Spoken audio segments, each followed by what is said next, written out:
Bismillahirrahmanirrahim.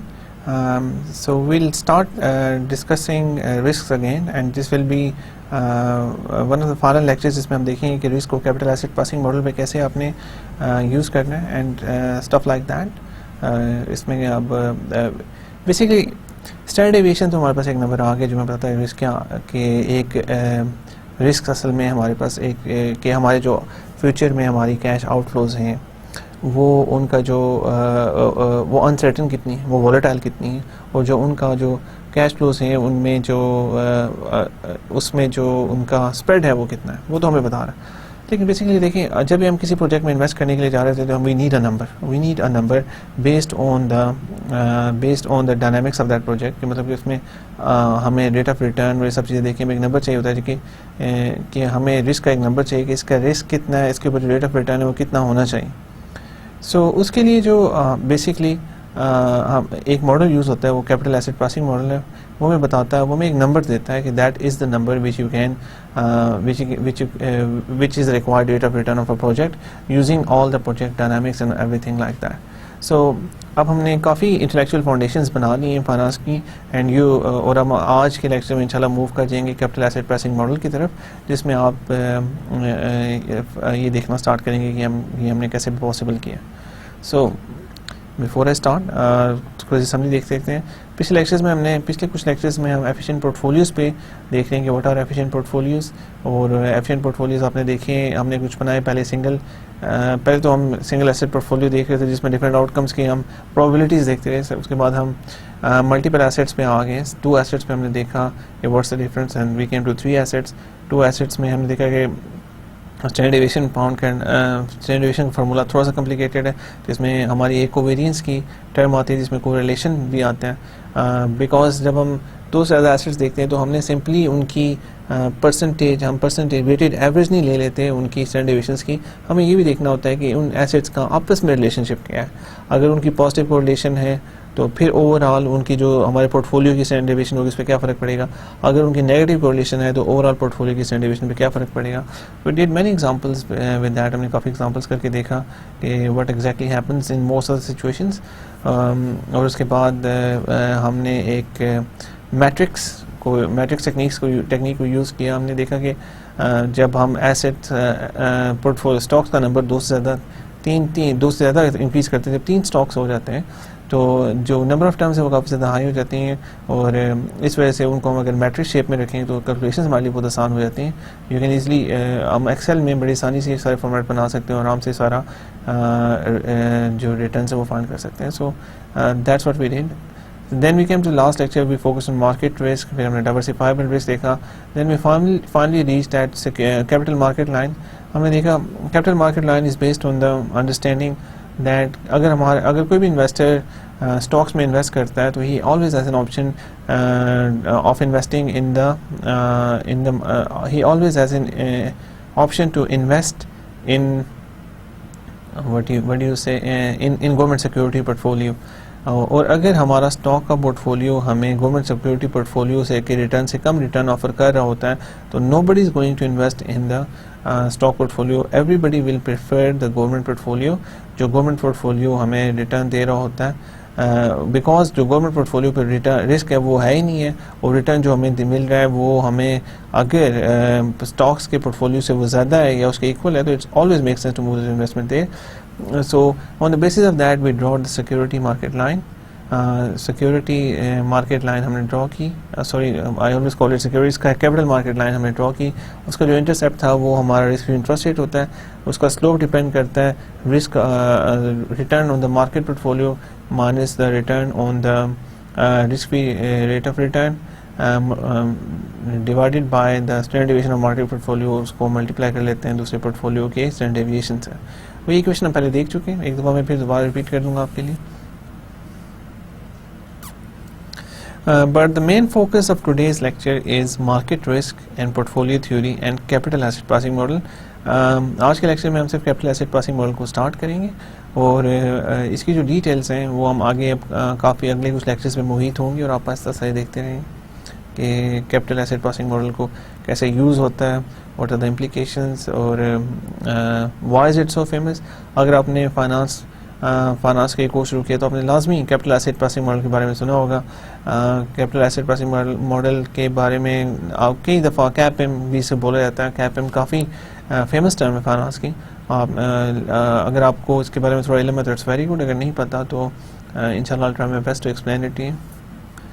Right, so I just want to do a general recap of the last time before we proceed to the related topics today. Right, so this is the picture which we have been seeing in the last lecture. Because of the importance of this, I'm repeating it a few times. So अब यहाँ पे हम देखते हैं तो we have the portfolio rate of return on the y-axis and we have portfolio risk on the x-axis. And यहाँ पे हम पोर्टफोलियो देखें, पोर्टफोलियो विद नेगेटिव और जीरो कोरिलेशन कोफिशिएंट। अब हम जो इसमें वो एसेट्स ऐड कर रहे हैं दे हैव नेगेटिव और जीरो नेगेटिव और मोस्टली नेगेटिव कोरिलेशन कोफिशिएंट। अब इसमें जो हम मेन चीज़ देख रहे हैं कि ये जो हुक है, first hook, that is the hook of investment in stock A and B, जो सबसे पहले हमने फाइंड आउट की थी आई थिंक 2 लेक्चर्स, 1-2 लेक्चर पहले हमने की थी। If you want to see how we drive this and all the combination, जो इसमें डिफरेंट कॉम्बिनेशन वो क्या है, आप अगर इन सीक्वेंस लेक्चर्स देख रहे हैं तो आप देख आए होंगे, लेकिन अगर आपने नहीं देखा तो या आप रिपीट करना चाहते हैं तो इससे 2 लेक्चर पीछे जाकर देखें तो you will find out how we drive this and कैसे डिफरेंट कॉम्बिनेशन जो हैं इसमें क्या रिजल्ट आ रहे हैं। तो हमने ये देखा था कि इसका point of minimum risk is this point, यहाँ पे हमारा 3.4 रिस्क था और जो हमारा इसके ऊपर जो हमारा रिटर्न में मिल रहा था दैट इज 11 पॉइंट समथिंग। सो सबसे पहले हम देखते हैं कि सिंगल स्टॉक, अगर सिंगल स्टॉक ए में हमारी इन्वेस्टमेंट हो तो उस पर हमारा जो रिस्क था वो भी अबाउट 20% है और रिटर्न भी 20% है। सो पॉइंट स्टॉक बी में अगर इन्वेस्टमेंट हो तो हमारा रिस्क जो है वो 10%, जो हमारा रिटर्न है वो 10% है, जो हमारा रिस्क है वो 5% है। सो इंडिविजुअली इन दोनों के देखें तो रिस्क दोनों के जो हैं इसका 5% है, इसका 20% है, और इसका जो रिटर्न है, जो इसका रिटर्न है वो 10% है, दूसरे का रिटर्न 20% है। सो अगर इनमें से किसी एक भी एसेट में हम इन्वेस्ट करते हैं तो हमारा रिस्क ज़्यादा है। सो हम एक पोर्टफोलियो बनाते हैं जिसमें हम इन दोनों एसेट्स को ऐड कर लेते हैं, फिर हम देखते हैं कि इन दोनों को ऐड करने के बाद हमारे रिस्क पे क्या फ़र्क पड़ता है। ये अब डिफरेंट कम्बिनेशन हैं। यहाँ पे अगर हम देखें तो यहाँ पे हमारा तकरीबन 80% स्टॉक ए में इन्वेस्ट है और 20% स्टॉक बी में इन्वेस्ट है। सो ये ऐसा हम ग्रेजुअली स्टॉक ए में अपनी इन्वेस्टमेंट डिक्रीज़ कर रहे हैं क्योंकि हमारा ओवरऑल रिस्क डिक्रीज़ हो रहा है स्टॉक ए में इन्वेस्टमेंट डिक्रीज़ करने से। देखें हमारा जो ओवरऑल रिस्क है वो डिक्रीज़ हो रहा है स्टॉक ए में इन्वेस्टमेंट डिक्रीज़ करने से। ये डिक्रीज़ होता रहता है जब तक हम इस पॉइंट पर पहुँच जाते हैं। इस पॉइंट पे जब हम पहुँचते हैं तो ये दोबारा से हमारा रिस्क इंक्रीज होना शुरू हो जाता है। सो this is the point of minimum return, minimum risk. और यहाँ पे देखे जाए तो ओवर हमारा रिस्क 3.4% है, हमारा रिटर्न 11 पॉइंट समथिंग बनता है। तो अगर अब इस पॉइंट पे देखें तो ये दोनों नेगेटिव कोरिलेटेड एसेट्स थे, इस वजह से स्टॉक ए पे जो हमारा रिस्क था या स्टॉक बी पे रिस्क था उन दोनों से रिस्क यहाँ पे कम हो जाता है और हमें एक रिटर्न मिल रहा है। So that is good news कि हमारा जो ओवरऑल रिटर्न है, ओवरऑल रिटर्न उन तीनों में वो इन 2 एसेट्स को ऐड करने से हमें एक स्टेबल रिटर्न मिल रहा है on a risk which is less as compared if we invest either in stock B और स्टॉक ए। उसके बाद हम एक और स्टॉक लेते हैं, ऐड देखते हैं इनके साथ जो स्टॉक सी है, हम इसको ऐड करते हैं इस पोर्टफोलियो में। तो तीसरा स्टॉक हमने ऐड किया और ये इसके रिस्क एंड रिटर्न डायनामिक्स है तीसरे स्टॉक के। जब हम ये स्टॉक ऐड करते हैं तो हमारे पास जो नया efficient frontier for 3 stock portfolios आता है वो ये वाला आ जाता है, जो ये हमारे पास बाहर वाली हो क्या, दैट इज़ एफिशिएंट पोर्टफोलियो। सो ये जो हमारे पास एफिशिएंट पोर्टफोलियो आता है इसमें हमारे पास 3 स्टॉक्स हैं, stock A, stock B and stock सी।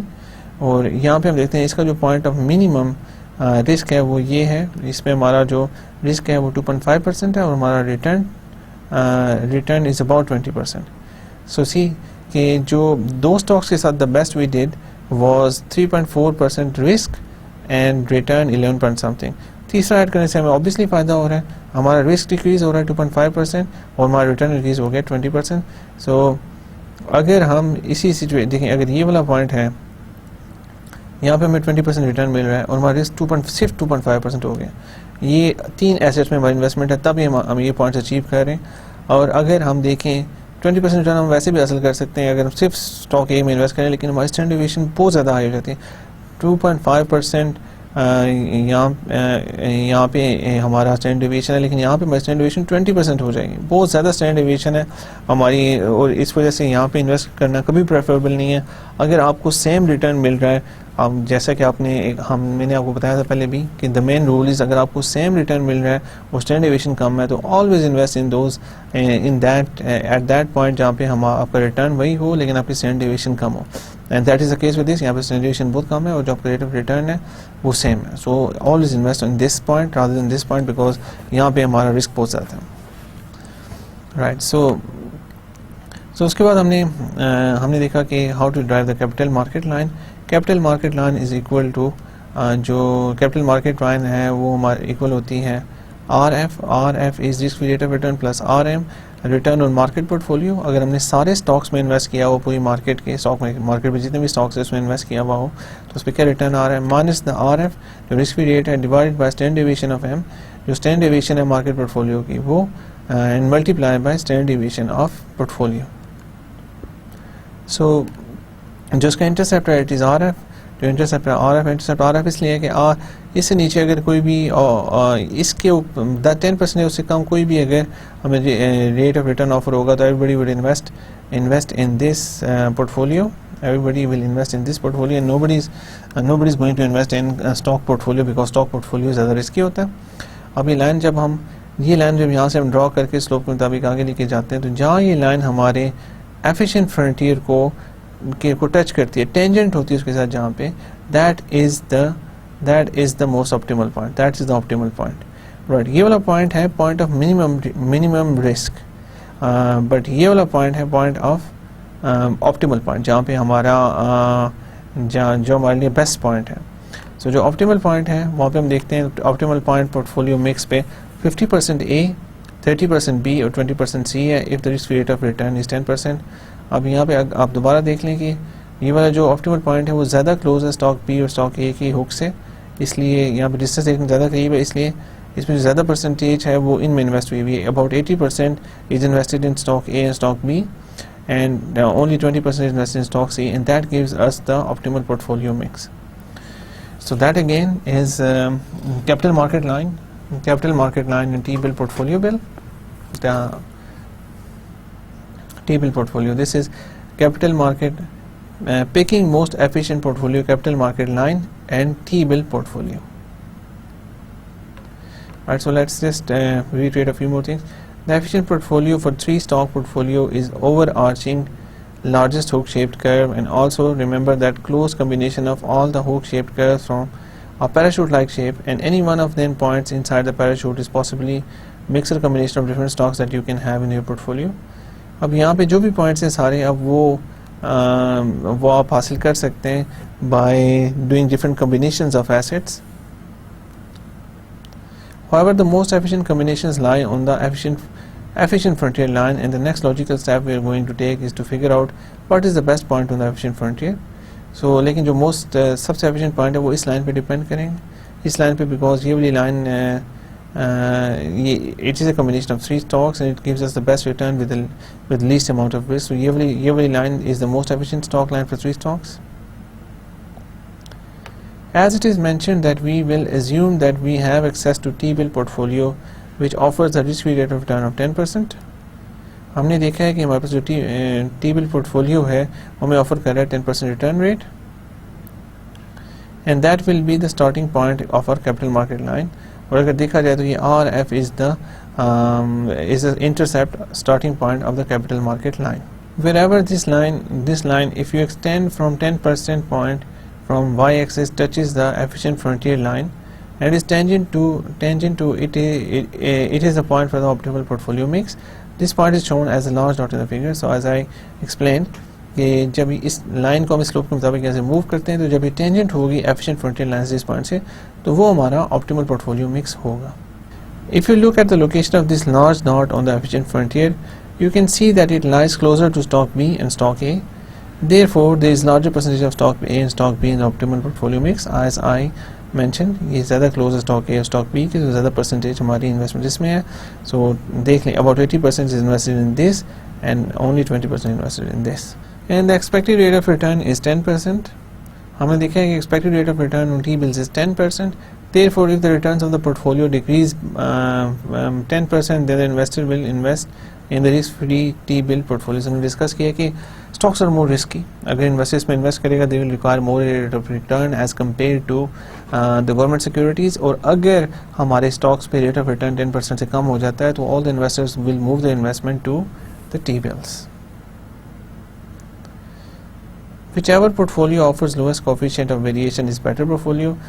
जो भी पोर्टफोलियो में ऑफर करता है the lowest coefficient of variation, the risk पर रेट ऑफ रिटर्न, वो वाला पोर्टफोलियो हमारे बेस्ट पोर्टफोलियो होगा.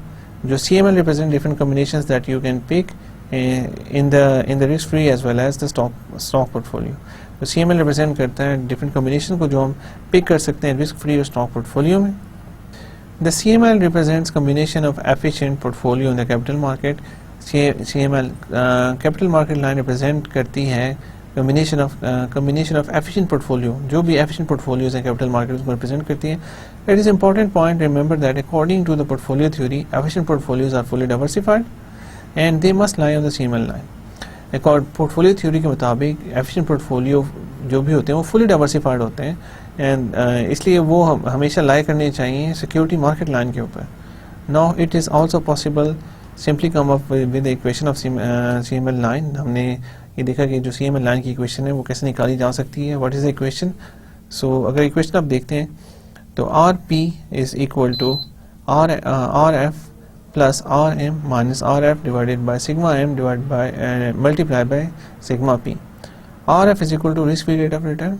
RF हमारा risk free rate of return है. RM is expected rate of return for the market of all possible stocks. So ये market portfolio पर return, अगर हम सारे मार्केट में जितने भी एक्सपेक्टेड रेट ऑफ रिटर्न और मार्केट ऑफ ऑल पॉसिबल, अगर हम सारे स्टॉक्स में इन्वेस्ट कर देते हैं मार्केट के, देखेंगे काशी स्टॉक एक्सचेंज पर जितने भी स्टॉक्स हैं लिस्टेड हैं उन सब में हम इन्वेस्ट कर देते हैं, उसमें रिटर्न आता है वो उसको हम मार्केट रिटर्न कहते हैं. उसमें माइनस हम करते हैं अपना risk free rate of return, उसको डिवाइड कर देते हैं हम रिस्क ऑफ द मार्केट से sigma M and divide by sigma of P is equal to risk of the stock portfolio. So we'll see some more dynamics of this. The expected return on investment in a common share is not guaranteed or certain. जो expected return होता है on investment in a common stock is not guaranteed or certain. It's not guaranteed or certain. The price and dividend can vary, so we can guess what the possible future return or outcomes might be and assign probabilities. देखिए जो price है वो भी increase होती रहती है, decrease होती है, और डिविडेंड भी है, किस साल पे होगा किस साल नहीं होगा और कितना होगा we are not sure. It is on the description of the management in the board of directors. और जो फ्यूचर रिटर्न्स हैं, जो फ्यूचर कैश फ्लोज हैं, they are not certain. So we assign probabilities के थ्रू, वेटेड एवरेजेस के through हम अपने future returns निकालते हैं. Uncertainty about future expected return on investment gives rise to probability distribution of future outcomes. This gives rise to spread of possible future returns, which is a measure of risk or uncertainty or standard deviation. देखिए uncertainty about future expected return, ये हम पहले भी discuss कर चुके हैं कि देखिए फ्यूचर में अगर हमारे पास कोई कैश फ्लोज आनी है तो उसके बारे में हमेशा अनसर्टेनिटी होती है.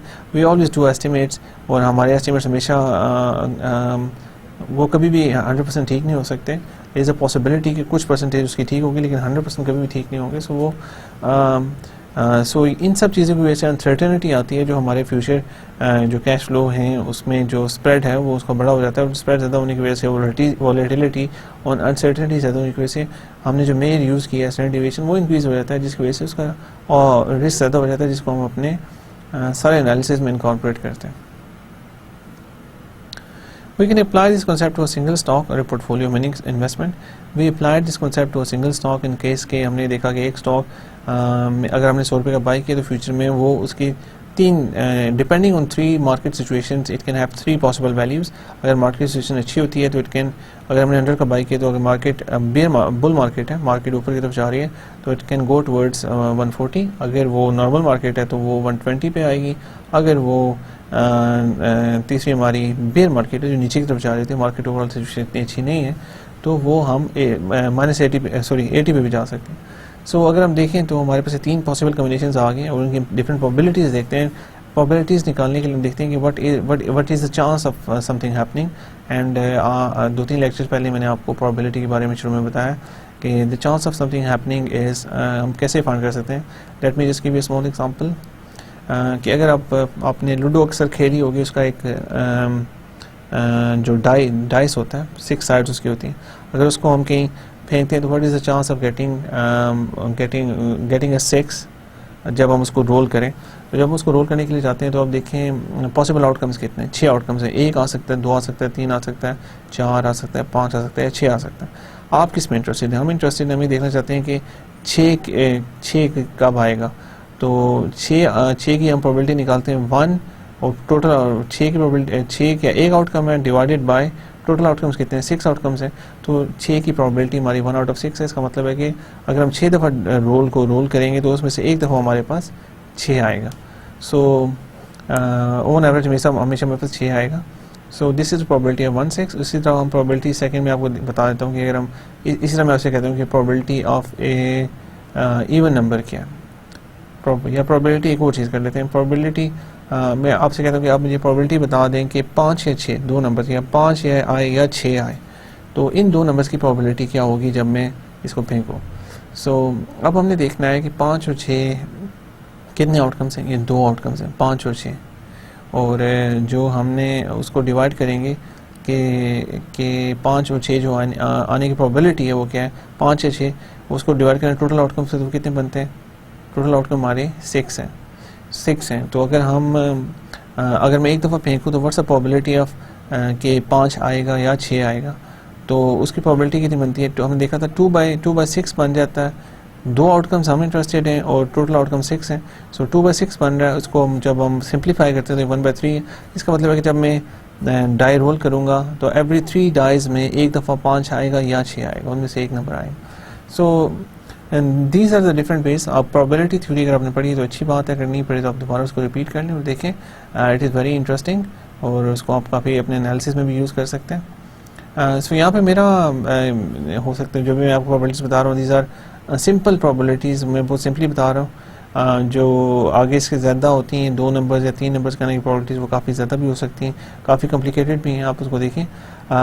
यहाँ पे हम बात करें कि जब हम तीन आउटकम्स की मैंने बात की, तो अगर 3 आउटकम्स हैं तो उनके वेटेड एवरेज ले लेते हैं डिपेंडिंग ऑन द प्रोबेबिलिटी और उससे हम रिटर्न निकाल लेते हैं। जब हम मल्टीपल स्टॉक्स के केस में आते हैं तो फिर उसके बाद हम एक तो वेटेड एवरेज लेते हैं, लेकिन फिर हमें कोवेरियंस भी देखना पड़ता है। कोवेरियंस इसलिए देखना पड़ता है कि हमने ये देखा है कि स्टॉक्स अगर नेगेटिवली कोरिलेटेड हैं तो वो उसका इम्पैक्ट हमारे पोर्टफोलियो पे अच्छा होगा, लेकिन अगर सिर्फ हम वेटेड एवरेज ले लें तो फिर हमारा कोवेरियंस का और उनके आपस में कोरिलेशन का इफेक्ट जो हमारे स्टॉक्स के ऊपर नहीं आएगा। सो वो हम कैलकुलेट करने के लिए उसको हम कोवेरियंस को भी इन्वॉल्व करते हैं और कोवेरियंस की एक टर्म ऐड हो जाती है हमारे स्टैंडर्ड डेविएशन जब हम फाइंड करते हैं अपने पोर्टफोलियो की। और अगर नेगेटिव कोरिलेशन है तो उसकी वजह से हमारे स्टॉक का जो ओवरऑल रिस्क होगा वो कम हो जाएगा। राइट, इसके अलावा जब हम सिंगल स्टॉक रिटर्न की बात करते हैं तो उसमें 2 चीज़ें आ जाती हैं। एक चीज़ जो it is a combination of dividend gain yield and capital gain yield. 2 किस्म के गेन्स होते हैं, एक तो डिविडेंड जो आपको मिलेगा और दूसरा कैपिटल गेन। अगर हम वो 100 का खरीदते हैं 120 का बेचते हैं तो 20 इज़ द कैपिटल गेन। तो ये इन 2 यील्ड्स के ऊपर बेस करती है हमारी टोटल स्टॉक की जो कम्बिनेशन स्टॉक की यील्ड होगी, expected return on the total stock. When we talk about expected return for the portfolio, we consider expected return for each stock in a portfolio. जब हम total return portfolio की बात expected return portfolio की बात करते हैं तो we just take simple weighted averages. It is not any more complicated than that. And it's a proportional amount of weightage based on the fraction of investment in a particular stock compared to the total value of the portfolio. Furthermore, the individual risk of every investment affect the risk of every other investment in the portfolio.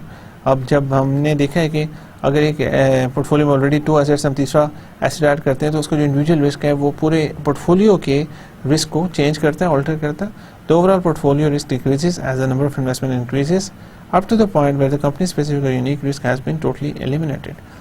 तो हमने देखा है कि portfolio का risk तब तक decrease होता रहता है जब द नंबर ऑफ जब जैसे जैसे हम number of asset number of securities increase करते हैं तो हमारे पोर्टफोलियो का ओवरऑल रिस्क डिक्रीज़ होता रहता है, तब तक डिक्रीज़ होता रहता है जब तक कंपनी स्पेसिफिक रिस्क या जिसको हम सिस्टमेटिक रिस्क कहते हैं, यूनिक रिस्क होता है जो एसेट का, वो जब तक कम्प्लीटली एलिमिनेटेड नहीं होता तब तक हमारा रिस्क डिक्रीज़ होता रहता है।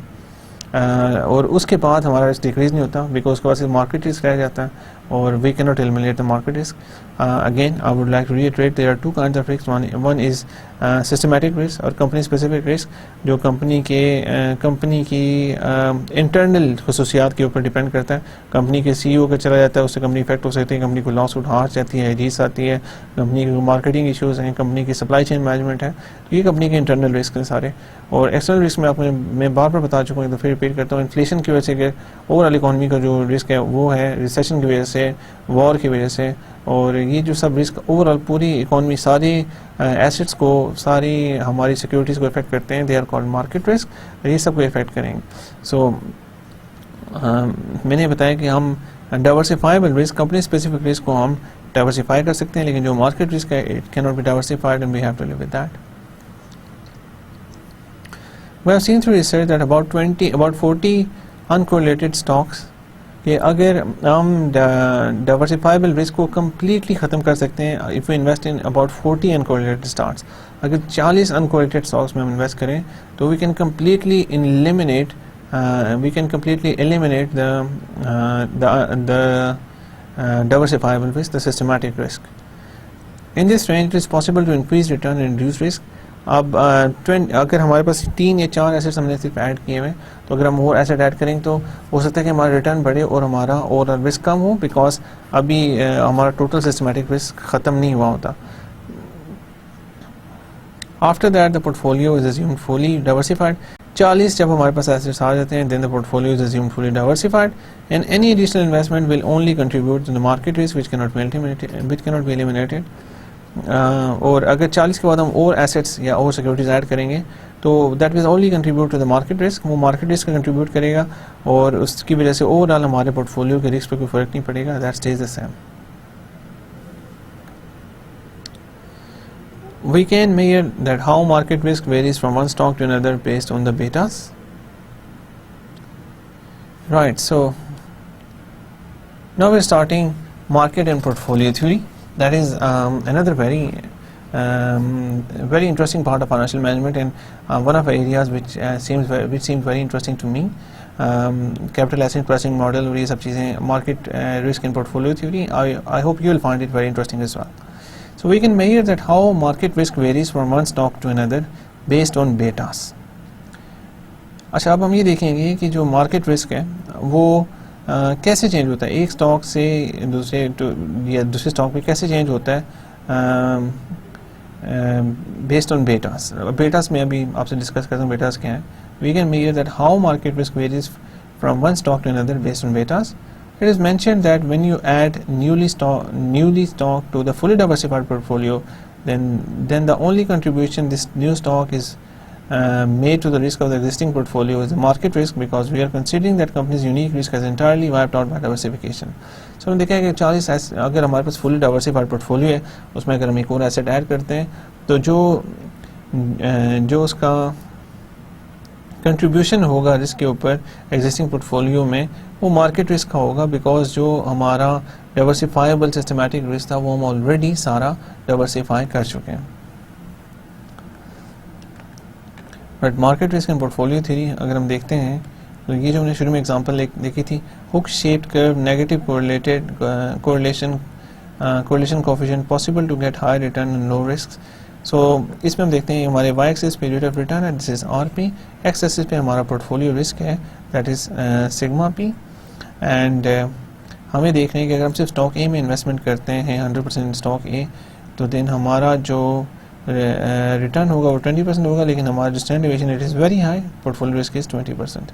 अब अगर हम उसको डिक्रीज़ करते हैं 80% पे, और 80% पे जब आता है तो हमारा जो रिटर्न है दैट इज़ अबाउट 18%, और जो हमारा रिस्क है वो 5% कम होकर 15% हो जाता है.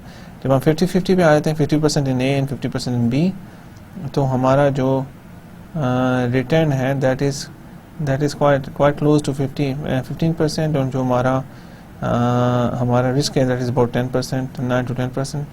इसी तरह जब हम 30% पे आ जाते हैं तो 13% पे 13% हमारा रिटर्न हो जाता है और हमारा रिस्क जो है वो अबाउट 5% के करीब होता है। और उसके बाद जब हम और आगे जब हम इस पॉइंट पे आ जाते हैं, इस पॉइंट पे हमारा जो रिटर्न है 11.5% और रिस्क हमारा 3.54% हो जाता है। अगर इसके बाद हम ए की होल्डिंग में और कमी करते हैं तो देखिए उसमें रिस्क हमारा इंक्रीज होना शुरू हो जाता है और रिटर्न हमारा डिक्रीज होना शुरू हो जाता है। तो इस पॉइंट से आगे जाने का कोई फ़ायदा नहीं। This is the point of minimum risk. So minimum risk and return हमारा जो हमारे इस पॉइंट पे मिल रहा है, ये रिटर्न हमें विद मिनिमम रिस्क मिल रहा है। एक बात याद रखें, जो दोनों एसेट्स हैं नेगेटिवली कोरिलेटेड हम यहाँ पे देख रहे हैं। We are not taking positive correlation, negative correlation coefficient हम देख रहे हैं. Possible to get high returns and low risk. However, if the correlation coefficient is positive, then the risk return relation is that of a continuous function which is continuously rising. As return rises, the risk also rises with it. देखिए अगर हमारा correlation coefficient positive है, then the situation is different. Then the risk return relationship is that of a continuous function. एक continuous function हो जाता है which is continuously rising. As return rises, the risk also rises. जब return rise करेगा तो साथ ही risk भी rise कर जाएगा.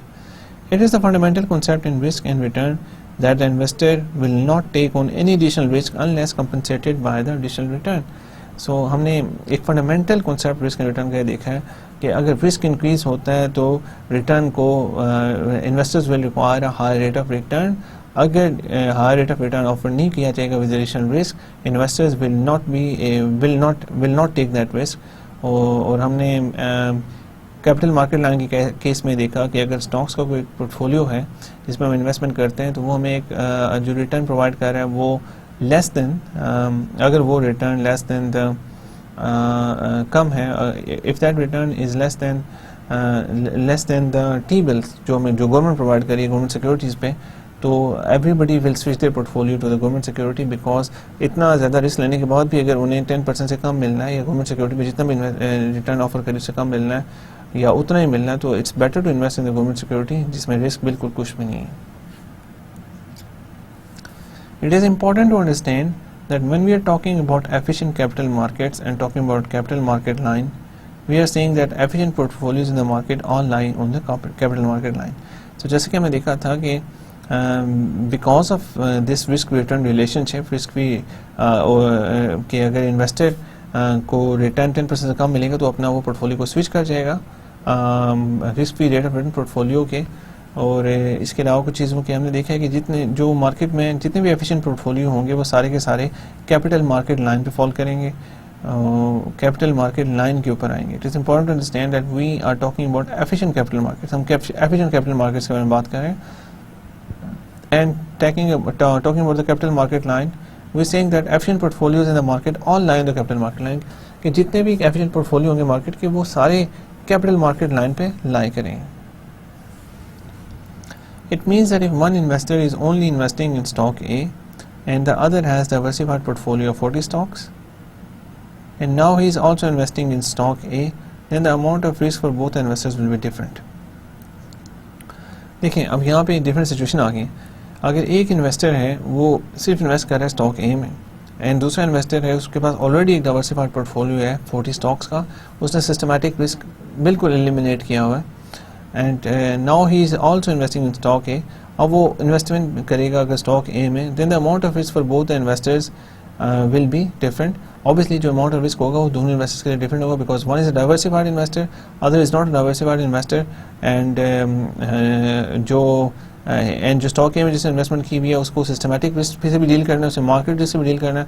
लेकिन जो पोर्टफोलियो जो जिसने डाइवर्सिफाइड पोर्टफोलियो में इन्वेस्ट किया हुआ है, he just have to deal with the market risk because उसका जो दूसरा रिस्क है जो डाइवर्सिफाइबल रिस्क है, he has already diversified all that risk. The investor who is only investing in stock A is taking on the market risk of the stock as well as the company's risk, whereas the other investor is only taking the market component of the stock. As I told you कि जो investor invest कर रहा है सिर्फ stock A में invest कर रहा है वो मार्केट रिस्क भी ले रहा है, उसके साथ साथ ही वो कंपनी रिस्क भी ले रहा है। उसको उसने वो रिस्क डाइवर्सिफाई नहीं किया, लेकिन अगर वो चाहे तो वो एक डाइवर्सिफाइड पोर्टफोलियो बना सकता है। अगर वो बना लेगा तो फिर सिर्फ उसको मार्केट रिस्क लेना पड़ेगा, उसको कंपनी रिस्क नहीं लेना पड़ेगा, तो अपने रिस्क को डाइवर्सिफाई कर सकता है। लेकिन इस केस में देखा कि ये ऐसा नहीं कर रहा, whereas the other investor is only taking the market component of that stock. लेकिन हमने जब देखा है कि जो दूसरा है वो सिर्फ मार्केट कंपोनेंट ले रहा है स्टॉक का, जो डाइवर्सिफाइड इन्वेस्टर है। बिकॉज ऑब्वियसली अगर वही में इन्वेस्ट कर रहे हैं तो उसको तो he is just concern about the market risk, इसलिए उसे पता है कि उसने जो अपना सिस्टमैटिक रिस्क है सिक्योरिटीज़ का वो उसने एलिमिनेट किया हुआ investing in 40 stocks. So, rational investors with diversified portfolios expect to be compensated by extra return in exchange for extra market risk. So, obviously, जो भी rational investors होंगे, they will with diversified rational investors with diversified portfolios, all the rational investors with diversified portfolios, जिनकी diversified portfolios होंगे, they will expect to be compensated by extra return. वो extra return चाहेंगे in exchange of taking on extra market risk. अगर वो extra market लेना risk लेंगे तो उसके लिए वो एक्स्ट्रा रिटर्न रिक्वायर करेंगे। You cannot expect to receive extra return or compensation for taking a company specific risk which rational investors have eliminated. So देखें, rational investors already company specific risk सारा eliminate कर चुके हैं, so इसलिए company specific you cannot expect to receive extra return. और आप company specific risk लेने के लिए कोई भी एक्सपेक्ट नहीं कर सकता एक्स्ट्रा रिटर्न लेना, बिकॉज ऑलरेडी वो एलिमिनेट हुआ है जो रिस्क, उसको लेने के लिए कोई भी एक्स्ट्रा रिटर्न लेने के लिए तैयार नहीं होगा। All we are interested is in market risk. You cannot expect to receive extra return or compensation for taking company specific risk which rational investors have eliminated. So अगर आप डाइवर्सिफाइड पोर्टफोलियो, आपके पास already diversified portfolio है, तो और company specific risk लेने का आपको कोई एक्स्ट्रा फ़ायदा नहीं होगा एंड एक्स्ट्रा रिटर्न भी नहीं मिलेगा। The only risk you are willing to take is the market risk. Market risk and portfolio theory. The efficient market will only offer you a return and a share price which is the bare minimum acceptable to the rational diversified investor. This is the basis of capital asset pricing model. Right, so let's see what are the different components of it. The efficient market will only offer you a return and a share price which is the bare minimum acceptable to the rational investor. This is the basis of capital asset pricing model. जो भी efficient markets होंगी, efficient markets क्या होती हैं? वो वाली markets जिसमें कोई भी information जो आती है वो इसी बहुत जल्दी पूरी मार्केट पार्टिसिपेंट्स को ट्रांसफॉर्म हो जाती है। अगर कोई भी इन्फॉर्मेशन आती है तो उसकी वजह से कोई एक्स्ट्रा एडवांटेज लेना बड़ा मुश्किल है, बिकॉज जैसे इन्फॉर्मेशन आएगी उसी वक्त लोग अपने पोर्टफोलियो चेंज कर लेंगे, उसी वक्त उस इन्फॉर्मेशन बैक करके सब कुछ फ़ौरन ही हो जाएगा और आप उस पर आर्बिट्राज हासिल करना इतना आसान नहीं होगा। So the efficient market will only offer you a return and a share price. So efficient market आपको रिटर्न या शेयर प्राइस वही ऑफर करेगी, will only offer you return and a share price which is the bare minimum, जो bare minimum acceptable होगा rational diversified investors को, जो rational diversified investors को bare minimum acceptable होगा। This is the basis of capital asset pricing model. So this is the basis of capital asset pricing model. So beta concept and CAPM, right. So beta, what exactly is beta? Beta होता क्या है? It is a tendency of a stock to move with the market or portfolio of all stocks in the market. It is the building block of CAPM. Right, so it is a tendency of a stock to move with market. So ये stock की वो tendency है, it is a tendency of a stock to move with the market or portfolio of all stocks in the stock market. It is the building block of CAPM. देखिए बेटा में क्या बताता है? बेटा बेसिकली अगर आप बेटा देखें, आप अगर बेटा निकालने का तरीका क्या होता है मैं आपको बताता हूँ। देखिए बेसिकली बेटा जो होता है वही होता है कि हम देखते हैं कि जो हमारा स्टॉक है वो मार्केट के साथ मूव कर रहा है या मार्केट के अगेंस्ट मूव कर रहा है, ये कैसे मूव कर रहा है, हम फाइंड कैसे कर सकते हैं? हम ये कर सकते हैं, बेटा फाइंड करने का जो तरीका इस्तेमाल होता है वो ये होता है कि हम जो अपने स्टॉक्स हैं, मुख्तलिफ जो हमारी कंपनी के स्टॉक्स हैं वो देखें, स्टॉक के रिटर्न्स देखेंगे, मंथली रिटर्न्स, बेसिकली बेटा से हम रिलेशनशिप एक फाइंड करना चाह रहे हैं कि जो कंपनी का हमारा स्टॉक है वो मार्केट के साथ मूव कर रहा है या मार्केट के अगेंस्ट मूव कर रहा है। अगर साथ मूव कर रहा है तो कितना साथ मूव कर रहा है, कोरिलेशन टाइप चीज़ हम देखना चाहते हैं कि वो कैसे है। तो एग्जैक्टली हमें वो कैसे पता चलेगी, इसमें हम कोरिलेशन कोएफिशिएंट यूज़ नहीं करते, मोस्टली हम रिग्रेशन यूज़ करते हैं। अगर आपने स्टैटिस्टिक्स पढ़ी है तो उसमें रिग्रेशन एनालिसिस देखा होगा आपने। एक रिग्रेशन हम रन करते हैं, उसमें हम देखते हैं कि कंपनी के पहले तो हमें चाहिए होती है कि जो मार्केट स्टॉक जो हमारा मार्केट पोर्टफोलियो है वो क्या है। मार्केट पोर्टफोलियो हमेशा जो जिस भी मुल्क में हम देख रहे होते हैं उसमें जो सबसे बड़ी स्टॉक मार्केट होती है उसको मार्केट पोर्टफोलियो ले लेते हैं। और अगर पाकिस्तान के केस में देखें तो जो हमारी सबसे बड़ी स्टॉक मार्केट है वो कराची स्टॉक एक्सचेंज है, तो उसको हम मार्केट पोर्टफोलियो देखेंगे। जो कराची स्टॉक एक्सचेंज के सारे स्टॉक हैं उसमें अगर हम सारे स्टॉक्स में इन्वेस्ट कर लें, सारे स्टॉक्स में इन्वेस्ट करें तो वो जो हमारे पास इन्वेस्टमेंट आ जाएगी वो मार्केट पोर्टफोलियो होगा, बिकॉज उसमें सारे स्टॉक में इन्वेस्टमेंट भी होगी। सो अगर हम कराची स्टॉक एक्सचेंज के इंडेक्स बाय करते हैं, इंडेक्स में होता है कि उसमें फिर आप सारे स्टॉक्स में आपकी इंडेक्स जो होती है इंडेक्स फंड अगर हम बाय करते हैं तो हम वो पूरे स्टॉक एक्सचेंज के सारे शेयर्स में बाय कर रहे होते हैं। सो हम देखते हैं कि कराची स्टॉक एक्सचेंज में अगर हम इंडेक्स में बाय करें तो हमारे पास रिटर्न पिछले 5 साल के हम देखते हैं कि पिछले 5 साल के हम मंथली रिटर्न अगर देखें तो कितने मंथली रिटर्न आते हैं। इसमें होगा हर महीने की हमारे पास एक ओपनिंग प्राइस होगी और एक क्लोजिंग प्राइस होगी, तो हमें पता चलेगा इस महीने में स्टॉक में कितनी चेंजिंग आई। अगले महीने में फिर हम देख सकते हैं कि इंडेक्स में कितनी चेंजिंग आई, सो अगर हम देखें पिछले 5 साल के स्टॉक में चेंजेस देखें, स्टॉक इंडेक्स में जो प्राइस चेंजेस हो रही हैं वो देखें तो वो हम नंबर्स फाइंड कर सकते हैं। अगर मंथली नंबर्स हम लेते हैं, अगर हम मंथली नंबर्स लेते हैं तो 12, 5, 60 होते हैं, हमारे पास 59 नंबर्स आएंगे, बिकॉज हम पहले महीने की जो प्राइस होगी उसको दूसरे महीने की शुरू की, अगर हम जनवरी से स्टार्ट करते हैं तो जनवरी की जो जनवरी और फरवरी में हम देखेंगे कि जनवरी फरवरी में कितना प्राइस चेंज आया, तो हम फरवरी माइनस जनवरी करेंगे। तो इसलिए हमारी पहले महीने की जो हमारे पास 60 मंथ्स की अगर हम एवेल्यूशन करेंगे तो हमारे पास 59 पॉइंट्स आएंगे। सो बेसिकली इसी तरह पहले हम पूरी इंडेक्स में देख लेंगे कि इंडेक्स में कितना चेंज आया, हमारे पास टोटल 59 पॉइंट्स आ जाएंगे जो हमें बताएंगे कि 5 साल में हर महीने में कितना चेंज होता रहा है इंडेक्स के ऊपर। और फिर जब हम देखेंगे, फिर हम इसी तरह से जो हमारा इंडिविजुअल स्टॉक है जिसका हम डेटा फाइंड करना चाहते हैं उसका हम देखेंगे कि उसका हम डेटा पिछले 5 साल का उठा के देखेंगे और उसमें देखेंगे कि हर महीने में इस स्टॉक की प्राइस में कितना चेंज आ रहा है। जब हमारे पास 59 पॉइंट्स दोनों के आ जाएंगे तो हम एक रिग्रेशन रन करेंगे बेस्ड ऑन बोथ। जब हम रिग्रेशन रन करेंगे तो रिग्रेशन हमें बता देता है, रिग्रेशन हमें एक स्ट्रेट लाइन देता है जो हमें बताता है कि दोनों जो हमने दो वैल्यूज़ दी हैं इनके दरमियान रिलेशनशिप क्या है। अगर रिलेशनशिप पॉजिटिव है तो वो हमारे पास पॉजिटिवली स्लोप्ड एक लाइन आ जाएगी, अगर नेगेटिव है तो नेगेटिव स्लोप लाइन आ जाएगी, अगर बिल्कुल से सिमिलर है तो स्ट्रेट लाइन एक बिल्कुल आ जाएगी और उसका एक इंटरसेप्ट होता है, एक स्लोप होता है। जो स्लोप होता है उस लाइन का जो रिग्रेशन से हमें मिलता है दैट इज़ बेटा। जो स्लोप होता है उस लाइन का दैट इज़ बेटा एंड बेटा इज़ यूज्ड, और वो बेटा हमें बताता है कि जो हमारा स्टॉक है वो मार्केट के साथ मूव कर रहा है या मार्केट के अगेंस्ट मूव कर रहा है। सो अब शायद आपको थोड़ा सा आइडिया हो गया हो।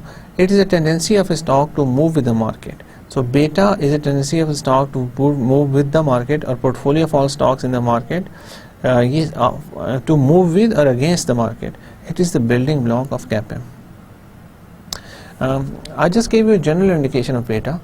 और उसके अलावा जो बेटा की मैं अभी बात कर रहा हूँ आपके साथ, मैंने आपको एग्जांपल दी है, वो मैं उसके नंबर्स आपको भी मैंने कोट नहीं किए, फ्यूचर में आपको वो भी मैं कोट करके बता दूंगा। आज हम सिर्फ कैपिंग का एक इंट्रोडक्शन देख रहे हैं, सो इसमें हम बेसिक चीज़ें तो मैं आपको बता रहा हूँ। अगर आपको कुछ कन्फ्यूजन लग रही है तो स्टे पुट, जब हम आगे जाएंगे तो मोर डिटेल में सब चीज़ें देखेंगे एंड इंशाल्लाह you will be able to understand it all. So beta concept and CAPM, stock risk versus stock beta. Stock risk, हम स्टॉक रिस्क जब देखते हैं it is statistical spread of possible returns और वॉलेटिलिटी ऑफ दैट स्टॉक। हम देख चुके हैं कि स्टॉक रिस्क क्या होता है, it is statistical spread of possible returns or volatility of that stock, and standard deviation is used to measure stock risk. And stock beta, it is statistical spread of possible return volatility for that stock relative to the market spread. देखिए relative to the market spread and volatility of the fully diversified market portfolio or index. So अब देख लें, it is statistical spread of possible returns or volatility for that stock relative to the market spread, that is spread and volatility of fully diversified market portfolio index. So जो मैंने आपसे बात की थी उसमें मैंने आपको बताया था कि हम स्टॉक मार्केट के रिटर्न्स लेंगे पिछले पूरी स्टॉक मार्केट जो होगी, जो पूरी स्टॉक मार्केट है that will be market diversified market portfolio और इंडेक्स, हमने इंडेक्स भी साथ यूज़ किया। पूरी स्टॉक इंडेक्स अगर हम लेते हैं तो वो that will be diversified market portfolio, और उसके हम रिटर्न्स देखते हैं पिछले 5 साल के मंथली रिटर्न्स, और फिर हम उसके साथ उसको कंपेयर करते हैं जो पॉसिबल रिटर्न्स हैं हमारे स्टॉक के पिछले 5 साल के मंथली रिटर्न्स के, और हम उससे जो रिग्रेशन रन करेंगे और रिग्रेशन का जो हमारे पास स्लोप आएगा दैट विल बी बेटा, और वो हमें बताएगा कि इनकी कि जो एक स्टॉक की मार्केट के साथ रिलेशनशिप क्या है। कई स्टॉक ऐसे होते हैं जो मार्केट के साथ मूव करते हैं, अगर मार्केट में इंक्रीज़ होती है तो वो भी इंक्रीज़ होते हैं, दीज आर सिक्लिकल स्टॉक्स। कुछ स्टॉक ऐसे होते हैं जो मार्केट जब डिक्रीज होती है वो इंक्रीज होती है, counter cyclical kind of stocks. तो इस तरह के मुख्तलिफ किस्म के स्टॉक्स होते हैं और हमें स्टॉक बेटा से ये पता चलता है। Capital asset pricing model, it is developed by professor Sharpe and Markowitz, he won the Nobel prize in 1990।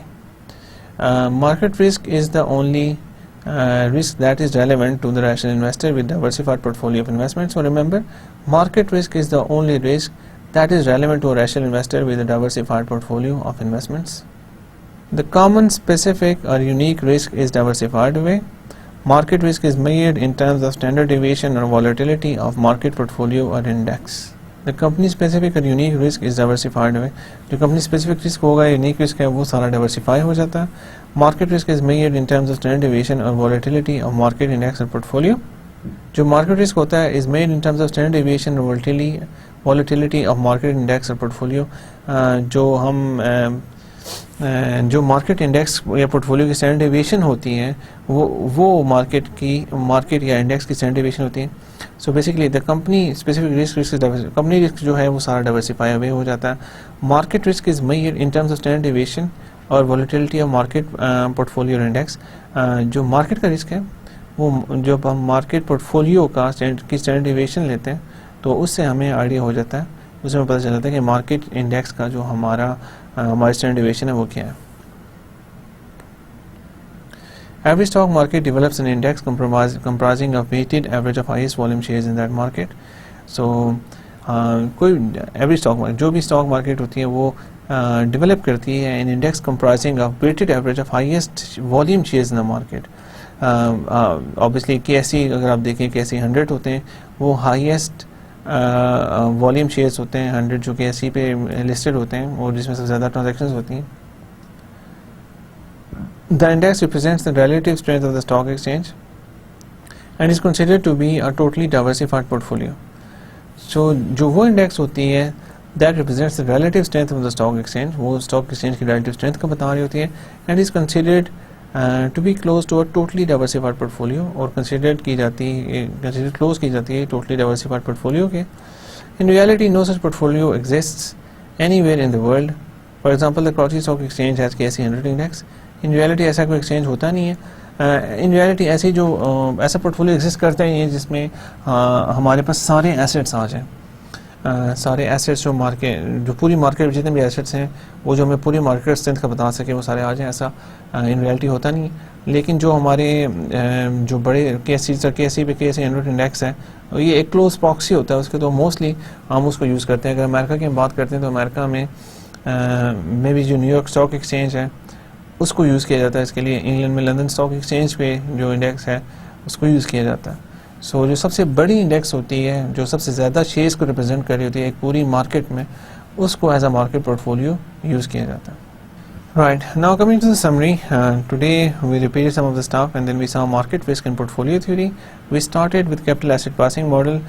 We just had a start and if you're confused that's a good thing because आप इसके बारे में थोड़ा सा और सोचें, कुछ और चीज़ें देखें because अभी आपने capital asset pricing model के फॉर्मूले तक भी हम नहीं पहुँचे और मैं सिर्फ थोड़ी सी intellectual foundations और बेटा के बारे में आपके साथ डिस्कशन कर रहा हूँ। In the next few lectures we will go deep down into capital asset pricing model and इसके जितने भी इश्यूज़ हैं जो भी ट्रांसफॉर्मेशन है, जो भी चीज़ें, वो सब चीज़ें हम उसके अंदर देखेंगे. Right now I just want to repeat, I would like to give you a summary of market risk and portfolio theory और capital asset pricing model. If in case you have any confusions or doubts, वो आप सबके इंशाल्लाह clear हो जाएंगे. और next time हम जब कैपिटल एसेट प्राइसिंग मॉडल तक पहुँचेंगे तो you will be in a very good shape to go on with that. So let's just right. So I'll just give you a summary of market portfolio theory and capital asset pricing model. So in the market risk and portfolio theory, we can measure that how market risk varies from one stock to another based on betas. So betas के बारे में थोड़ा सा देखा है. What are betas? Betas are how a stock move with the market. So हम major कर सकते हैं कि मार्केट रिस्क कैसे वेरी करता है एक स्टॉक या दूसरे स्टॉक से बेस्ड ऑन बेटा. बिकॉज एक स्टॉक जो मार्केट के साथ मूव कर रहा है वो दूसरा स्टॉक कितना मूव कर रहा है वो थोड़ा डिफरेंट होगा उससे. तो ऑब्वियसली बेटा टेल्स अस दैट. बेटा के लिए मैंने आपको बताया कि we run a regression to find it. So it is a different number for every stock. It can be a similar number. अगर एक स्टॉक सिमिलर मार्केट के साथ चल रहा है तो दो स्टॉक सिमिलरली चल रहे हैं मार्केट के साथ, तो they can have the same beta numbers but mostly are different. उससे हमें पता चलता है कौन से स्टॉक मार्केट के अगेंस्ट चलते हैं, कौन से मार्केट के साथ चलते हैं, कौन से बिल्कुल नहीं चलते. सो betas, based on different betas we can use them. It is mentioned that when you add newly stock to the fully diversified portfolio, then the only contribution this stock is has made to the risk of the existing portfolio is the market risk, because we are considering that company's unique risk has entirely been wiped out by diversification. So हमने देखा कि जब हम diversification कर चुके होते हैं तो कंपनी का जो यूनिक रिस्क होता है वो सारा ख़त्म हो जाता है. तो इसका मतलब है कि अगर हम इसके बाद कोई भी हम ऐड करेंगे, हम कोई भी स्टॉक ऐड करेंगे तो वो सिर्फ मार्केट रिस्क ऐड उसमें अंदर करेगा और दूसरा कोई रिस्क ऐड नहीं हो. तो मार्केट रिस्क असल में बेटा रिप्रेजेंट कर रहा होता है. तो इसका मतलब है कि जो भी हम स्टॉक अब ऐड करने लगे उसमें जो भी इफेक्ट पड़ेगा वो सिर्फ बेटा की वजह से पड़ेगा, जो मार्केट रिस्क की वजह से पड़ेगा. सिस्टमैटिक रिस्क उसका सारा एलिमिनेट हो चुका है. So we saw this hook shape picture again. इसमें देखा कि market risk and portfolio theory में हम देख रहे हैं कि एक स्टॉक, अगर हम सिर्फ एक स्टॉक में इन्वेस्ट करते हैं तो हमारा जो रिस्क है that is quite high 20%, and जो हमारा रिटर्न है वो भी हाई है.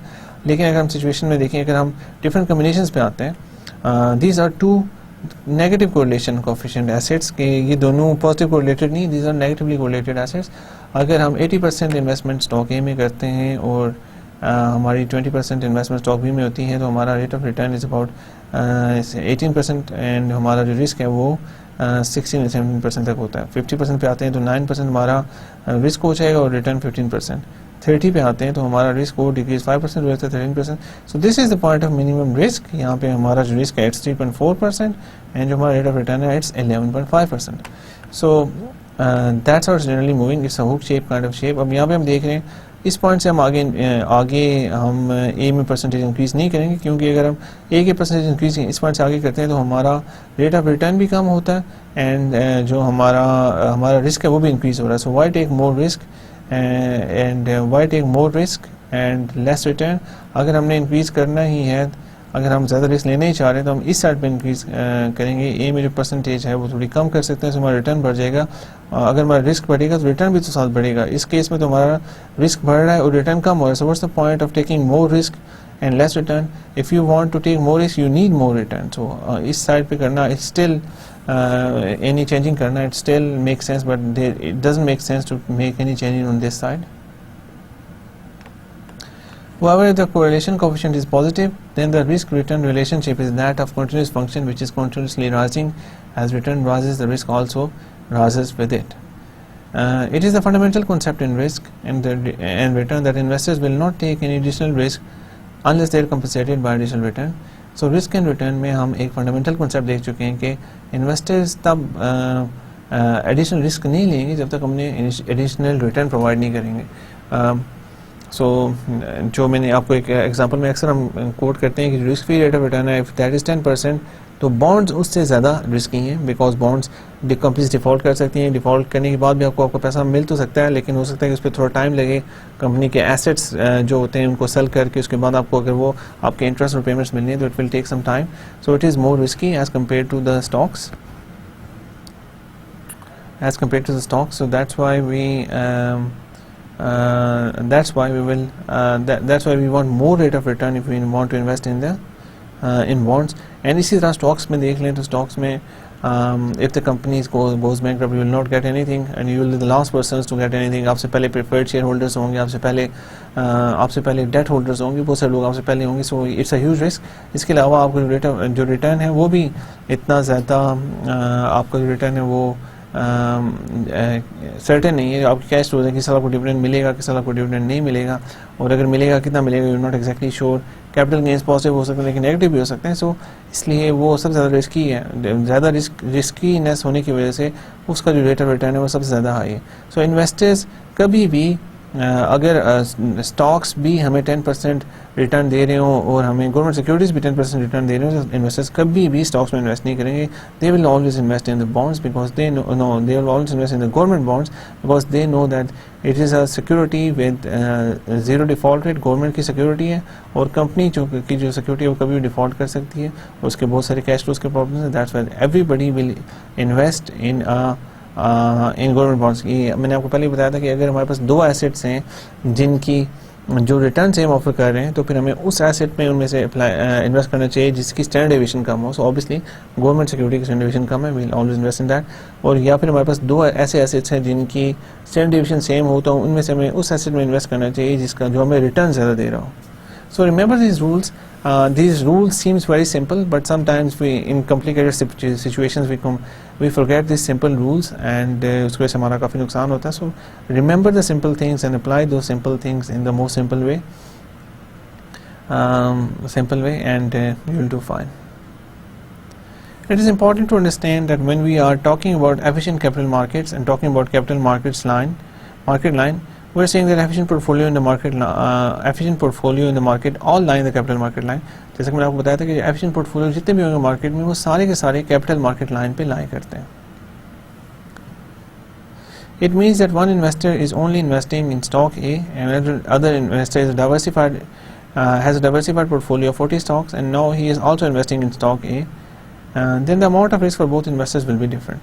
So अगर एक इन्वेस्टर सिर्फ स्टॉक ए में इन्वेस्ट कर रहा है और एक इन्वेस्टर के ऑलरेडी डाइवर्सिफाइड इन्वेस्टर हैं और वो स्टॉक ए में इन्वेस्ट करता है तो दोनों का जो रिस्क होगा वो डिफरेंट होगा. ऑब्वियसली जो स्टॉक ए में जो सिर्फ स्टॉक ए जिसके पास है वो एक तो मार्केट रिस्क तो है ही है उसका, वो कंपनी स्पेसिफिक रिस्क भी उसके सारे हैं बिकॉज उसके पास सिर्फ एक एसेट है, उसके अलावा कुछ भी नहीं.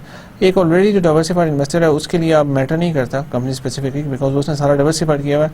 उसको वो सिर्फ एडिशनल मार्केट रिस्क देखेगा जो इस एसेट के साथ आ रहा है वो उसको इफेक्ट करेगा. And he will not be bothered by the systematic risk or stock specific risk. The investor who is only investing in stock A is taking on the market risk of the stock as well as the company's risk, whereas the other investor is only taking on the market component risk of that stock. So remember this simple rule which is often forgotten by investors. Rational investors with diversified portfolios expect to be compensated by extra return in exchange of taking on extra market risk. So rational investors with diversified portfolios expect to be compensated by extra return in exchange for taking on extra market risk. So rational investors होंगे they would require extra return always for taking extra market risk. अगर extra market risk provide नहीं करेंगे nobody would be able to take will be willing to take extra market risk अगर market में extra return नहीं मिल रहे extra risk के लिए. Right, you cannot expect to receive extra return or compensation for taking on company specific risks which rational investors have eliminated. अब company specific risk लेने के लिए आप rational investors जिन्होंने इन सारे रिस्क को डाइवर्सिफाइड किया वो उनसे आप एक्सपेक्ट नहीं कर सकते कि वो एक्स्ट्रा रिटर्न रिसीव होगा उन्हें because company specific risk already हमारा जो है वो डाइवर्सिफाइड हो चुका है. So the only risk which we are interested in is the market risk. It is not the company specific risk which can be diversified very easily. Market risk and portfolio theory. The efficient market will only offer you a return in a share price which is the bare minimum acceptable to a rational and diversified investor. This is the basis of capital asset pricing model. We saw the betas of that beta. It is a tendency of a stock to move with the market. It is a tendency of the stock to move with the market, a portfolio of all stocks in the stock market. It is the building block of CAPM. So जब हम betas की बात करते हैं तो betas में मैंने आपको बताया था कि betas is the tendency of the stock to move with the market. आप tendency of the stock to move the market हम फाइंड कैसे करते हैं? वी डन अ रिग्रेशन जिसमें हम रिटर्न्स देखते हैं स्टॉक के कि हम स्टॉक की प्राइस मूवमेंट देखते हैं, उसको कंपेयर करते हैं इंडेक्स के प्राइस मूवमेंट से, और जब रिग्रेशन हम रन करते हैं रिग्रेशन का हमारे पास स्लोप आता है, दैट इज़ द बेटा ऑफ द स्टॉक। वो हमें बताता है कि ये जो स्टॉक है ये मार्केट के साथ मूव कर रहा है या मार्केट के अगेंस्ट मूव कर रहा है, और वो हमें पता चलता है कि अगर मार्केट इतनी इंक्रीज़ हो रही है तो बेटा इतना इंक्रीज़ हो रहा है। तो हमें बता रहा है कि अगर मार्केट मूवमेंट के साथ हमारे जो इंडिविजुअल स्टॉक है वो कितना मूव हो रहा है, उसकी रिस्क मूवमेंट्स कितनी है। सो बेटा is that. So we are interested in beta because beta is the market risk जो हमें मार्केट के रिस्क के बारे में बता रहा होता है। So beta is important in this context. So अभी हम स्टॉक रिस्क वर्सेस स्टॉक बेटा अगर देखते हैं तो stock risk it is a statistical spread of possible returns and volatility of that stock, that is usually the standard deviation of the stock. जो statistical spread है outcomes का, हमने देखा था कि अगर आउटकम्स का स्प्रेड बहुत ज़्यादा है, जैसे हम देखते हैं अगर स्टॉक का स्प्रेड देखते हैं तो वो काफ़ी ज़्यादा है जिसकी वजह से उसका जो स्टैंडर्ड डेविएशन वो काफ़ी हाई होते हैं।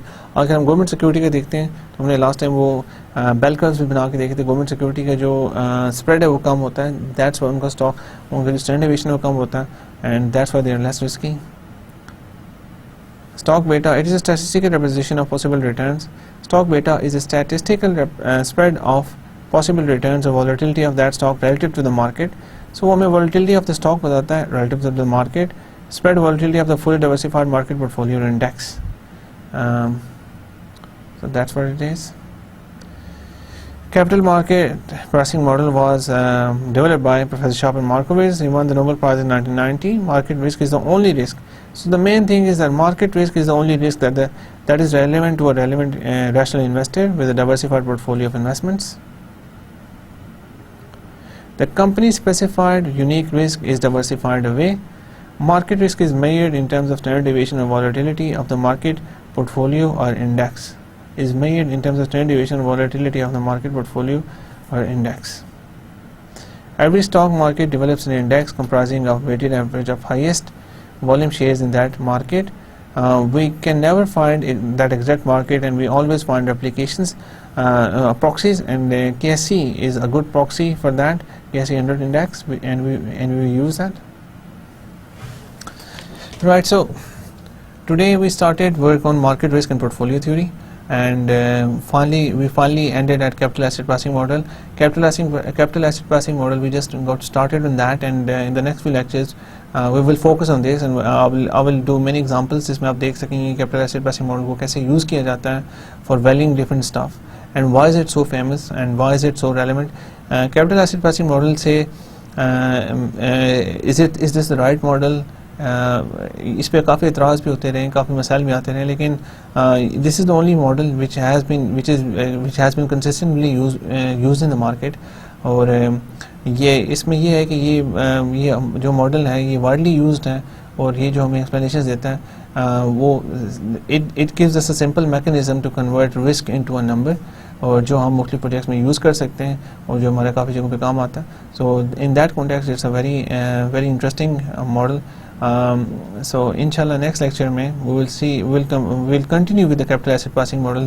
We just got started on capital asset pricing model in this lecture, so I don't expect you to understand all about capital asset pricing model in this lecture, but in the next few lecture all these things are hopefully much better